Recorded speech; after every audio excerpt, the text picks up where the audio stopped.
এ নিয়ে আরো জানাতে বরিশাল বিশ্ববিদ্যালয় থেকে যুক্ত হয়েছেন অমিত হাসান। অমিত, শিক্ষার্থীরা এই অবস্থান কর্মসূচির মধ্য দিয়ে কি কি কার্যক্রম গ্রহণ করছেন জানাবেন? রাত্রি একটু জানিয়ে রাখি, বেশ কয়েকদিন ধরেই বরিশাল বিশ্ববিদ্যালয়ের যারা শিক্ষার্থী তারা 4 দফা দাবিতে বরিশাল বিশ্ববিদ্যালয়ের ক্যাম্পাসেই কিন্তু আন্দোলন করে যাচ্ছিল।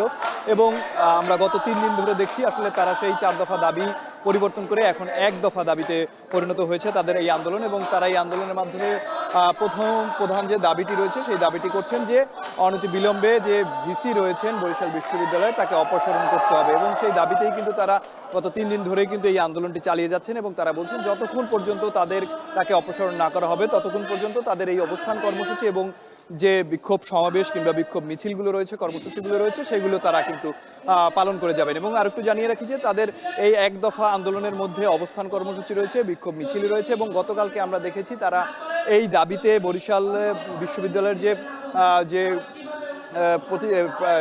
প্রশাসনিক যে ভবনগুলো রয়েছে সেই ভবনগুলোর বিভিন্ন কক্ষে তালা দিয়েছে এবং যে গেটগুলো রয়েছে সেগুলো বন্ধ করে দিয়েছে। এবং তারা বলছেন যে তাদের দাবি মানা না হলে তারা কিন্তু এই আন্দোলন আরো কঠোর অবস্থায় নিয়ে যাবে এবং কঠোরভাবে তারা কিন্তু হুঁশিয়ারিও একটা দিয়েছেন। এবং আজকে এই অবস্থান কর্মসূচির পরে তাদের আরেকটি কর্মসূচি রয়েছে, সেটি হচ্ছে বরিশাল বিশ্ববিদ্যালয়ের যিনি ভিসি রয়েছেন তার বাসভবনে তারা তালাবদ্ধ করবেন এবং যে সেবাসমূহ রয়েছে বিশেষ করে বিদ্যুৎ সংযোগ, পানির লাইন, সেগুলো তারা কিন্তু কেটে দেওয়ার একটি কথা রয়েছে এবং আজকের কার্যক্রমের মধ্যে এটিও রয়েছে। এবং তারা বলছেন যে বিভিন্ন সময় তারা বিভিন্ন ধরনের দাবি, প্রথম পর্যায়ে 22 দফা দাবি, সেটি 1 মাসের মধ্যে পূরণ করার কথা থাকলেও সেটি পূরণ হয়নি।